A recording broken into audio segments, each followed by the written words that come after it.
Hello, ladies and gentlemen, welcome back. It is time for another top 10 anime of the week with Faye. We are going to get straight on into it today, starting at our number 10 slot with Kaiju number 8, where this week, and as always, spoilers ahead, we got to see some great action, mostly because of freezing.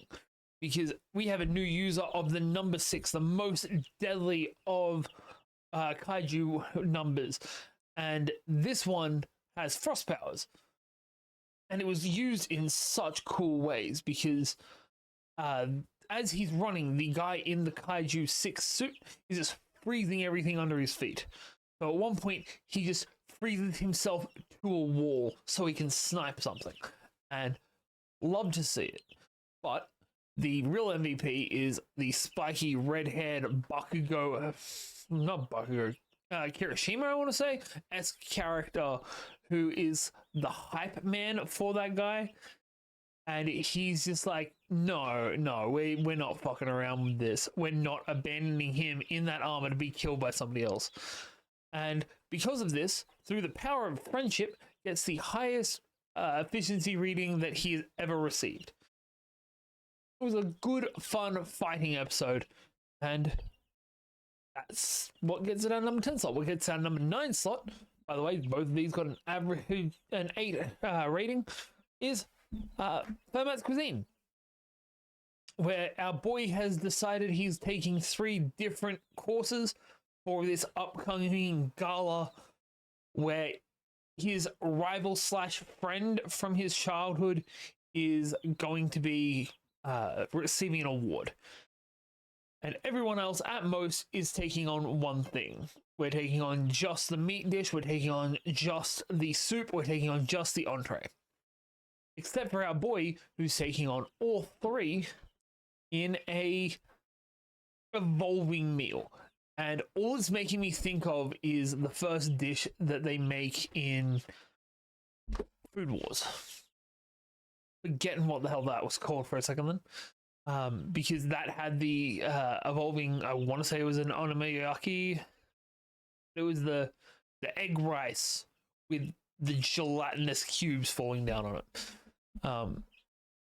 Yeah, great meal. I want to eat it. On to our number 8, which is Necronomicon, where we are going through the 4 challenges to end the show, where we have, he gets given essentially a trivia battle, except it's, sorry, no, it's not a trivia battle, it's just seemed like one in my head. It's a card game, where every game we're going to wager a coin, and if you lose, one of these knives is going to end up in you. But if I lose, I'm going to give you one of these coins, which is worth like 50 people's souls. And it's great because the guy that they put in there is the random dude that just, he doesn't really matter, but he plays this guy something shocking because they've been reading the minds of the people going in there, and this guy is so wanting a family, wanting to be loved, and being delusional from it, he convinces them that he's got a family. And they use the family as a wagering chip for the last game, and he doesn't have a family. He had convinced these people so hard that he had a family because of how much he wanted one, that they made him a family that he could interact with. And it's fucking insane. It's great. It's fucking insane. Yeah, we're also getting queued up for the challenge between Cthulhu and our red-headed scientist, and that one is gonna be so fucking great. But we're gonna go on to our next slot, which is Watari-kun. Watari-kun. No matter how I say it, it doesn't sound right. Where this week we got to have a fireworks festival, which got a little bit screwed around. And then we ended up with 2 of our love interests sleeping at our house. and Miss F Cups decides that she's going to try and kiss him in his sleep, and then realizes at the last second, hey, this is kind of fucked up. We're all disappointed. We've got 3 episodes left, and I need some level of conclusion to this. I'm still enjoying every episode of it, but I need some conclusion to this. I need him to pick a girl. I need the girls to pick. I'll be happy if they end up being a throuple. I just need no. And it can't be the pink hair girl. Definitely cannot be that pink hair girl. Yeah. Still fun, still a bit sleazy. But most of the best anime are. Next up, we have probably the lowest ranking this show's ever gotten, I think. This is Flower Bloom Something About Dignity. The fragrant flower blooms with dignity, where we are having all of our friends, both our school friends and the girl we're into and her best friend, over at our house. And this was a really nice episode because it went back both into his backstory, showing like why he has dyed hair and earrings, and also goes into like his mum, why she has dyed hair and earrings, because this is obviously a dye job. But also, you look at his mum and it's like, no, maybe his family just have weird ass colored blonde hair. No, it is a dye job. His mum he decided he wanted to do this thing. She basically decided, hey, I'm not making you do it yourself. So she is perpetually blonde because so is he. Also, apparently he has a big brother and we just never got introduced to him and he's just only now becoming a relevant thing. Hey, that's neither here nor there. But his mum is just so proud of him for having friends come over, and it's such a nice scene. I'm going to be so disappointed in a couple of weeks when this is over. This is genuinely the best show of the season. You know what else is up there with best show of the season? My Dress Up Darling. This show is fucking great. We're trying to get together the full group of people that are going to be in the Coffin Run cosplay group, and there's some stuff in this because at first we're still at the restaurant-y thing, trying to work out who's going to go. We get the 2 that were in the last season, where one of them dressed up as a prince, I believe, or an admiral, or something to that effect, some kind of person in uniform. And now they're coming back. But the smaller, older sister is like, no, we're not doing this. But it's her little sister's favorite game, so they're obviously doing it. But now, Watari needs to see the game that it's based on. So he goes over to her place, finds out that they overstayed after the last rain, and he's going to stay the night. So they're like, hey, it's okay, we'll just go buy you some pajamas. Because that's a normal thing to do at 10 o'clock at night. And she freaks out because they go to buy pajamas. He goes off, finds an energy drink. He's like, hey, it's not weird if I don't sleep. I'm just going to stay up all night. Which, man, one energy drink's not going to do that for you. But the energy drinks in this shop, for some fucking reason, is right next to the condoms. Because that makes sense, apparently. But when he says to her, hey, I'm just not planning on sleeping tonight, right next to the condoms, she obviously is going to get the wrong idea, and hilarity is going to ensue.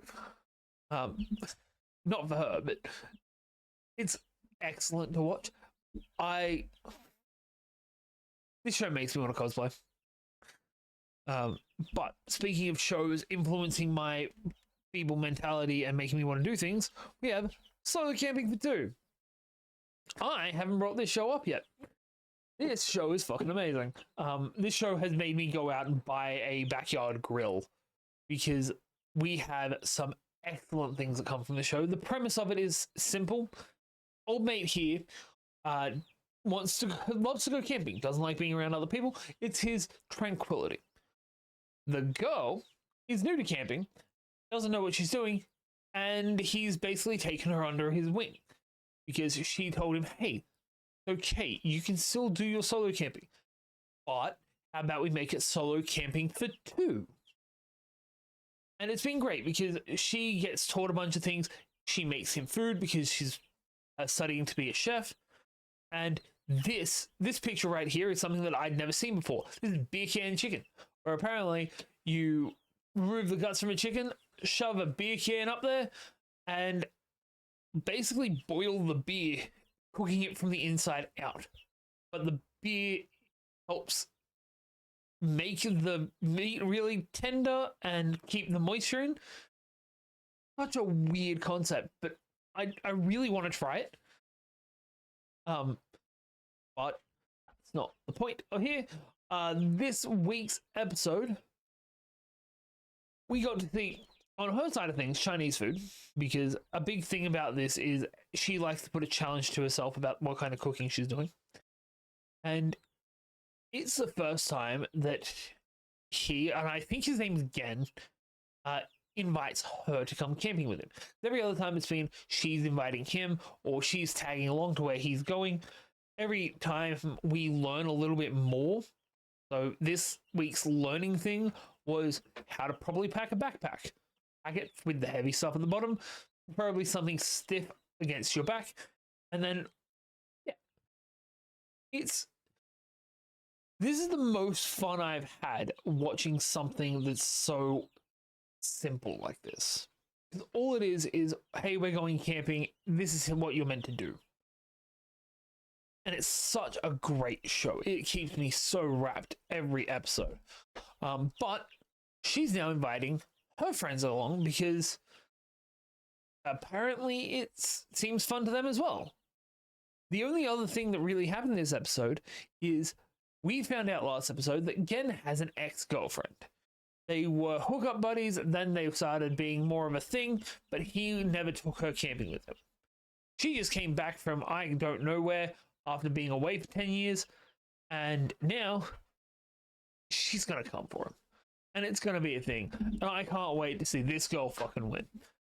But that's going to bring us to our number 8 slot for the week. Mikadona Sisters.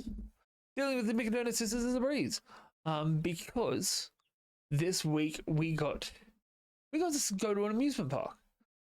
And it's great because all three of the girls have the mentality of, hey, I'm going to make him blush. He's done it to me already so many times. It's my job today to make him blush. Without fail, because of the way he is and how timid he is, he makes each of them blush time after time. Until somebody brings up how nice it is to be a family and to be like this with them, and immediate red. This show is just, this is not a good, accurate depiction of what like teenagers are like anymore. This is a somewhat accurate depiction of what they were like 20 years ago. I could be wrong. Japan could be very different, but it makes me happy. That's what really matters. Now, I need people to understand. This week, everything up to this point has capped out in an 8.3. I had 5 things at 8. We cut out 3 of them. There is a jump from an 8.3 with the Mikadona Sisters to an 8.7. 8.7? Yes, 8.7 with our number 2 slot, which is Dun Dun Dun. And I feel like we got baited on this one because last week at the end of it, we had a setup for Okarun versus the Evil Eye in a consensual fight. Okarun wanted to fight him just so he could prove, hey, I'm stronger than you, leave my family alone. And I thought it was going to be one of those, hey, this is going to go for like 3/4 of the episode kind of fights. But it went for like 3 minutes. And it was so good because Okarun fucking trounced him. Um, he just beat him handily. He beat him easily. He beat him like he stole something.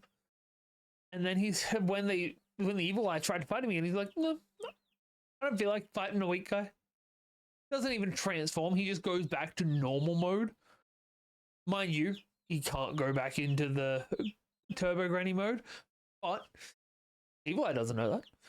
And he convinces him, hey, you're not allowed to fight anyone else. You're not allowed to hurt anyone else. You're only allowed to fight me. So we're going to organize for us to have a fighting time. And apart from that, it's just you and me. Nobody else gets touched. And it's just so well done. The second half of the episode is all Evil Eye living GG's normal life, because he just goes off and they don't have any warm water. But because the Evil Eye is living the actual way he's meant to be, he doesn't fight anyone. He just acts a little bit hostile and he goes to school as Gigi. And it's so fucking good. I am really glad that he kept his clothes on when he transformed while he was at school. And I find it really weird that everyone's like, yeah, this is Gigi. Like, he's weird in purple. He has an extra eye, and this is Gigi. Yeah, it was excellent. The last thing on our list, and I've made another video about this last thing and why it's our number one slot for the week, with a 9. I think I've given one other thing a 9 since I've started doing this. And I'm pretty sure it was another episode of the show. This is To Be Hero X. And my fucking god. This was amazing. This episode should be studied. Specifically for one scene. One scene only.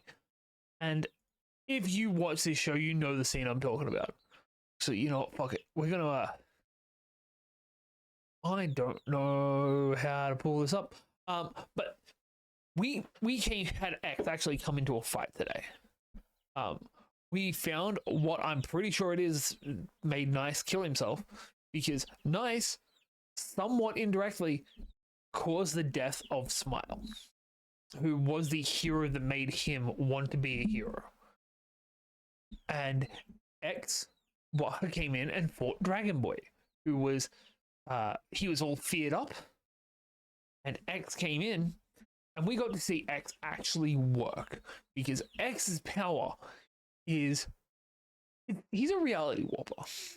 I don't know what extent his reality warping is, but his reality warping basically comes down to, I can change the animation style. I can make us go from 2D to 3D animation.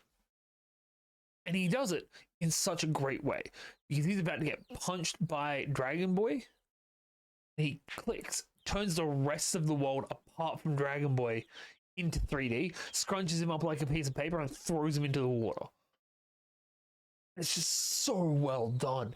It is such a great moment. I never even thought of doing that. But, yeah, this is my favorite episode of the entire season.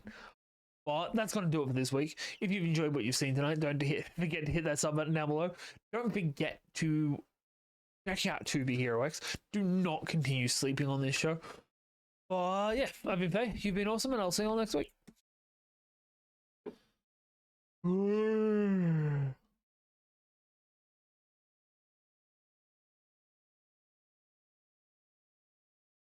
No, this is Patrick.